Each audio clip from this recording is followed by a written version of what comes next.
बिस्मिल्लाहिर्रहमानिर्रहीम। अस्सलाम वालेकुम। Welcome to literature online. आज का हमारा टॉपिक है नेगेटिव कैपेबिलिटी। जॉन कीट्स ने ये टर्म कॉइन की थी, उसने ये टर्म इनोवेट की थी और इसका नाम रखा था नेगेटिव कैपेबिलिटी, और उसकी पोइम्स में हमें ये चीज़ मिलती है।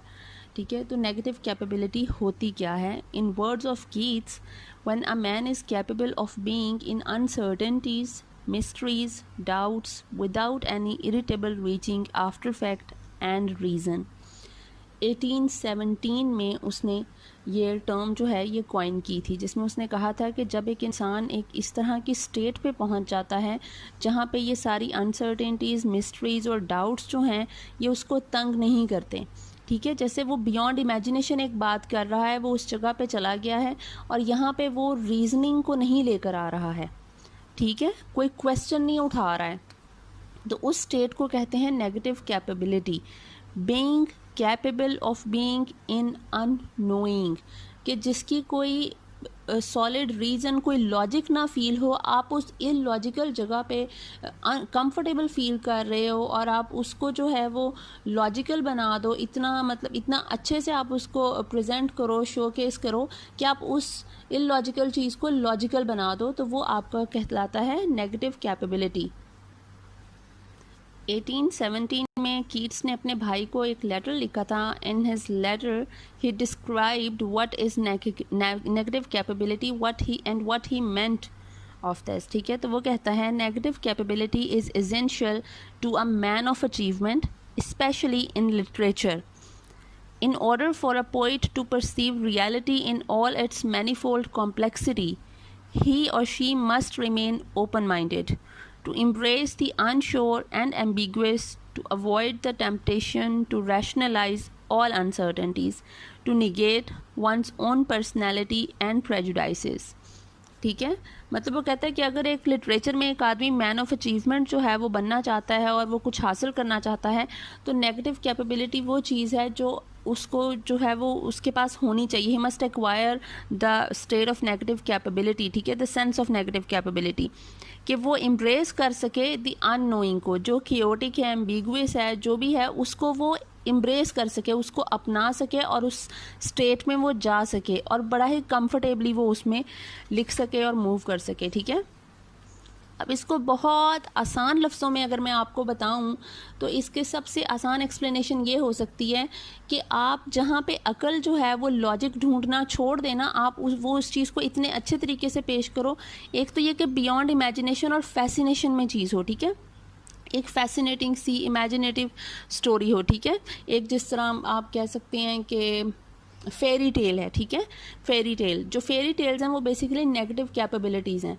ठीक है, कि एक फेरी टेल आप दिखा रहे हो, उसमें बहुत इलॉजिकल सी चीज़ें हैं, लेकिन हम लोग उसको इतना शौक से देखें और इस तरह से वो जो पोइट या ऑथर है वो भी उसको इस तरह से प्रेजेंट कर रहा है और शोकेस कर रहा है चीज़ को, और हम भी इतने इंटरेस्ट से उसको देख रहे हैं कि लॉजिक और रीजनिंग पीछे रह जाए।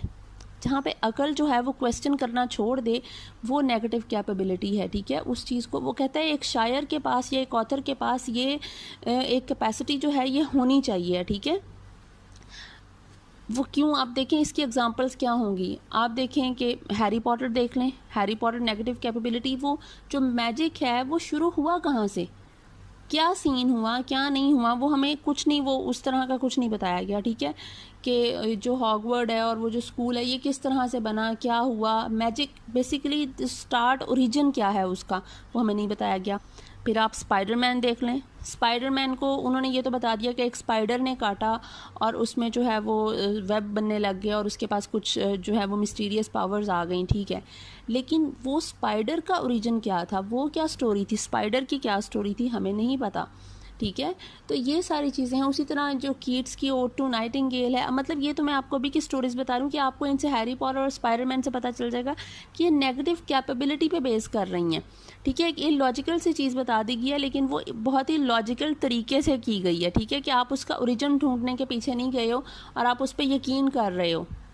कि स्पाइडरमैन बन गया। चलो सुपरमैन का तो दिखाया ना कि वो किसी और प्लैनेट से थे और वो उसके पास ऑलरेडी पावर्स थी और वो यहाँ पर आकर गिरा एंड सुपरमैन बन गया, ठीक है। आयरन मैन जो है उसकी जो है वो सेल्फ मेड, उसके पास वो कॉस्ट्यूम एंड ऑल दैट है, ठीक है। बैटमैन के पास भी वो कहते हैं ना कि तुम्हारी पास कौन सी पावर है, तो वो कहता है आई एम रिच।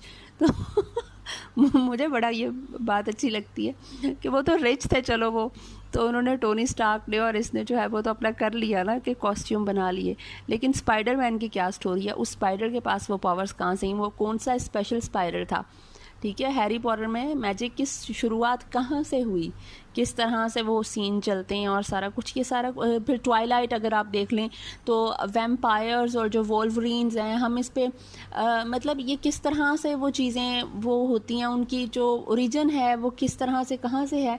तो ये कुछ चीज़ें हैं जो इस तरह से इलॉजिकल सी चीज़ें हैं, ठीक है। तो ये सारे नेगेटिव कैपेबिलिटी की एग्जांपल्स हैं एक किस्म की।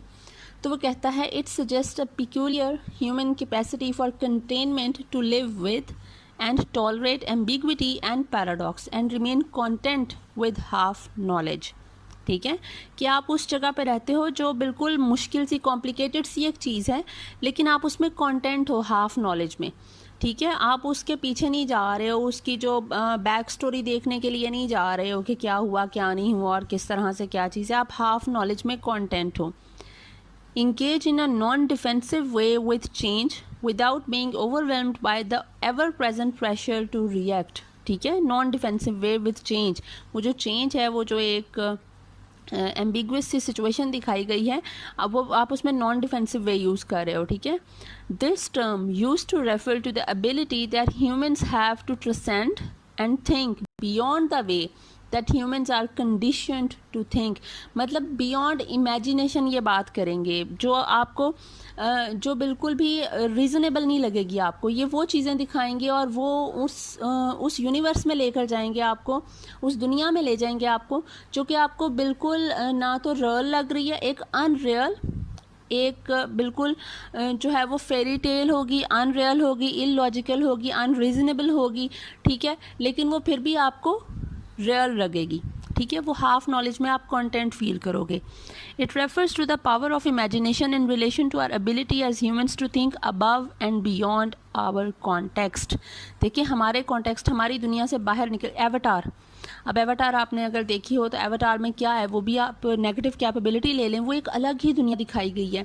वो जो फॉरेस्ट है वो कितना खूबसूरत है, वो जो एवटार, वो जो लोग हैं वहाँ के, आप वो देखें कि उनकी हाइट्स, उनके वो जो उनकी स्किन टोन और वो जो ब्लू लाइंस और उनकी आईज़, उनकी टेल्स, फिर वो जो उनके ड्रैगन्स हैं, ठीक है।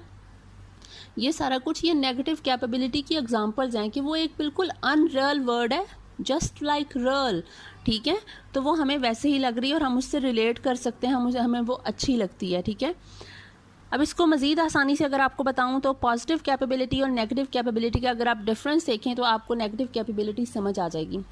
पॉजिटिव कैपेबिलिटी होती है how much we do know, हम कितना जानते हैं, how much we can get done, किस हद तक जा सकते हैं, how quickly we can arrive at decisions, और कितना जल्दी हम डिसीजन तक पहुंच सकते हैं कि ये चीज़ क्या है, इज़ इट रॉन्ग और राइट, इज़ इट गुड और bad, is it like convincing और नॉट कन्विंसिंग, ठीक है। No room for half knowledge और इग्नोरेंस, इसमें हाफ नॉलेज के लिए कोई जगह नहीं है। जो पॉजिटिव कैपेबिलिटी होती है इसमें सर्टेनिटी होती है, इसमें आपको पक्का यकीन होता है चीज़ का, ठीक है। You are sure about things, ठीक है। No ignorance and no half knowledge as in positive capability. While when we look at negative capability तो हमें पता चलता है it contains how much we do not know, हमें जो नहीं पता, क्योंकि ये beyond imagination बात करेंगे हम। comfortable with not knowing and not doing, एक ऐसी दुनिया में ले जाएंगे जिसके बारे में आपको पता नहीं है, ठीक है।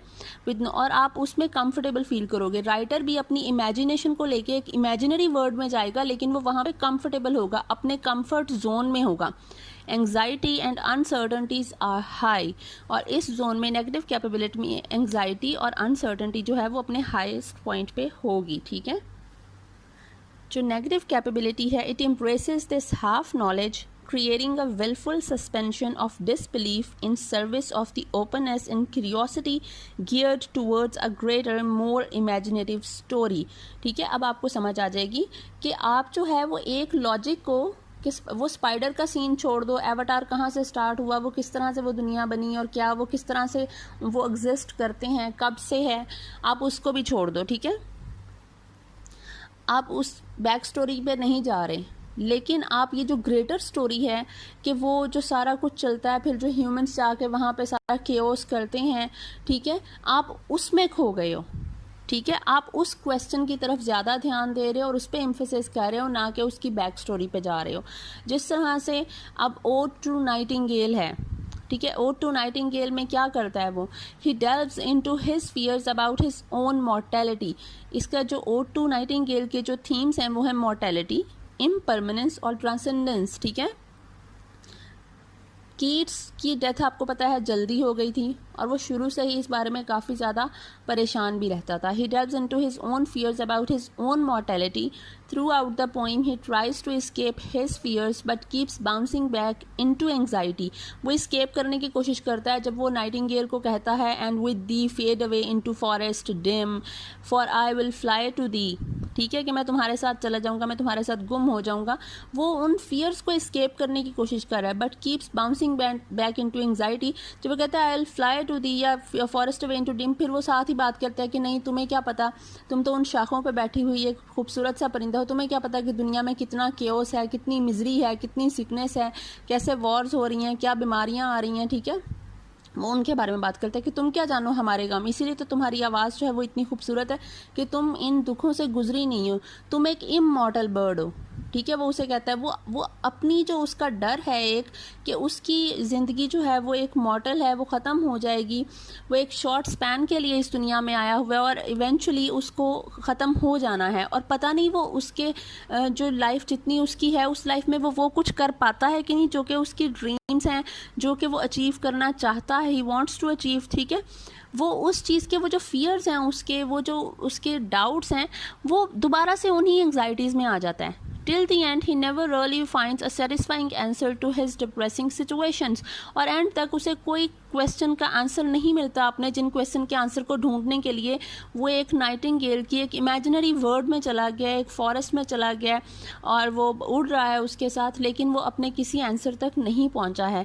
उसे कहता है for I will fly to thee वो on thee viewless wings of poesy, कि परिंदे के पास तो उसके विंग्स हैं, वो उन विंग्स को फड़फड़ाएगा और हिल फ्लाई फार अवे, लेकिन कीट्स किस तरह से उसके साथ उड़ सकता है।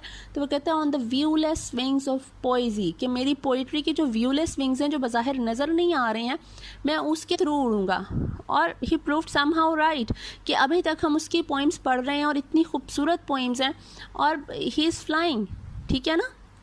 वो तो स्काई में कहीं ना कहीं चमक रहा है ना, क्योंकि हम उसको पढ़ रहे हैं, वो फेमस है और हम उसको याद कर रहे हैं, ठीक है। फिर वो अपने डल ब्रेन की वो यहीं पे आके वो अपनी नेगेटिव कैपेबिलिटी की बात को यहाँ पे एक्सप्लेन करता है through the dull brain perplexes and retards already with thee, कि मेरा जो डल ब्रेन है ना वो फिर भी परप्लेक्स और रिटार्ड हो रहा है। मतलब जो आपका जो ब्रेन है वो आपको थोड़ा रीजनिंग में फंसाने की कोशिश करता है, वो आपको डिफरेंट जो है वो कॉम्प्लेक्सिटीज़ की तरफ लेकर जाता है, बट ऑलरेडी विद दी, लेकिन मैं फिर भी तुम्हारे साथ चला गया हूँ। कि चाहे मेरा जो दिमाग है वो मुझे कुछ लॉजिक्स में फंसाने की कोशिश कर रहा हो, वो मुझे कह रहा हो कि नहीं ये चीज़ नहीं है, इस लिमिट से आगे नहीं जाना, लेकिन मैं फिर भी उस इमेजिनरी वर्ल्ड में जा चुका हूँ। आई एम ऑलरेडी विद दी, मैं तुम्हारे साथ हूँ, मैं तुम्हारी वर्ड में जा चुका हूँ, ठीक है। और वो वहाँ पे कंफर्टेबल है, वो वहाँ पे अच्छा फील कर रहा है, ठीक है। तो उसके बाद आ जाती हैं, फिर एक और एग्जांपल है इसकी, वो आप देख लें, odd on a Grecian earn, ठीक है। उसमें वो क्या कहता है, उसमें भी वो बिल्कुल वही, वो जो अर्न पे जितना भी आर्ट जो है वो पियर्स हुआ हुआ है, उस पर जो कार्विंग्स हुई हुई हैं, वो उस आर्ट को बिल्कुल रियलिटी में चेंज कर रहा है, ठीक है। वन वे स्टोरी अपनी बता रहा है और वो कह रहा है कि वो जो आर्ट और वो जो कार्विंग्स हैं वो बातें कर रही हैं उससे और वो बता रही हैं कहीं की कहानी। वो उस एक अर्न पे मौजूद जो तस्वीरें हैं वो उस इमेजिनरी वर्ल्ड में चला गया, ठीक है। और वो उस इमेजिनरी वर्ड को एक्सप्लेन कर रहा है आपको, उसको रियल बना रहा है, उसको लाइफ दे रहा है, he is giving a life to the urn, ठीक है। वो लाइफलेस पिक्चर्स को लाइफ दे रहा है, वो इमेजिनेशन है उसकी, ठीक है। तो ये भी एक नेगेटिव कैपेबिलिटी की इसकी एग्जांपल है, जिसमें वो अपनी पर्सनैलिटी को निगेट करके वो एक लाइफलेस चीज़ को लाइफ दे रहा है, ठीक है। और जैसे उसने अपने भाई को लिखा था लेटर में, उसने यही कहा था ना, to negate one's own personality and prejudices, कि आप जो शायर है, जो पोइट है, जो ऑथर है, वो अपनी पर्सनैलिटी को, अपनी आई, मी, माइन, इसको ख़त्म करके एक ऐसी वर्ड में चला जाए, एक इमेजिनरी वर्ड में जो रियल वर्ड से ज़रा दूर हो, उससे बियॉन्ड इमेजिनेशन हो, रियल वर्ड्स के बियॉन्ड हो। ठीक है, रोमियो एंड जूलियट का आप देख लें। ठीक है, शेक्सपियर का प्ले है, इसमें रोमियो एंड जूलियट जो है वो एक दूसरे को पसंद करने लग जाते हैं, एक लव स्टोरी है, उनकी डेथ, तो वो सुसाइड करते हैं, डेथ होती है उनकी, उनके साथ पता नहीं कितने मर्डर्स और डेथ्स हो जाती हैं, किलिंग्स होती हैं। ठीक है, लेकिन शेक्सपियर का पूरा ध्यान वो किस तरफ रखता है ऑडियंस का, वो सिर्फ और सिर्फ रोमियो एंड जूलियट की लव स्टोरी पे पूरा ध्यान रख रहा है। वो जो उनकी लव स्टोरी से के जो कॉन्सिक्वेंसेस में या इर्द गिर्द जितना केओस और किलिंग्स और मर्डर्स हो रही हैं, उसको वो इग्नोर कर रहे हैं और ऑडियंस भी उस पर ध्यान नहीं दे रही, ऑडियंस का ध्यान नहीं जा रहा। It is also an example of negative capability. ठीक है, एक चीज़ पे फोकस करके बाकी चीज़ों को आप आउट ऑफ फोकस कर देते हो। ठीक है, बिल्कुल उसी तरह हैरी पॉटर है एंड इस बात का यही होगा, जिस तरह जो हैरी पॉटर में भी बिल्कुल वो कुछ जेके राउलिंग जो है वो काफ़ी एस्पेक्ट्स को क्लियर करती है। ठीक है, लेकिन कुछ चीज़ों को वो बिल्कुल अनआंसर्ड छोड़ देती है। ठीक है, कि किस तरह से मैजिक स्टार्ट हुआ, एक जो विजर्ड जीन है वो एक मगल बोर्न बेबी में किस तरह से ट्रांसफ़र हुई। ठीक है, तो इसका एंड जो है वो कंक्लूजन हम यही निकालते हैं। हम एक बात पे जो रीडर है वो सिर्फ एक बात को मान ले, that negative capability requires the reader to put their faith in the author, कि आपका काम इस पाए का होना चाहिए, उसमें इतनी कैपेसिटी होनी चाहिए कि रीडर जो है वो अपना पूरा फेथ अपने ऑथर पे जो दे दे, वो जो रीडिंग कर रहा है वो फुल उसमें अपना फेथ, उसको यकीन हो जाए कि वो जो कह रहा है वो सही कह रहा है। ठीक है, reader can put has full faith in his author, that a complete story can still be told despite the lack of full knowledge regarding every aspect of the environment. ठीक है, तो आई होप अब आपको negative capability की समझ आ गई होगी, और आप इसमें एग्जांपल्स जो हैं वो ओड ऑन एग्रेशन और ओड टू नाइटिंगेल की, वो आप पोइम पढ़ के उसमें से कुछ लाइंस लिखें तो अच्छे नंबर मिलेंगे आपको। Thank you so much.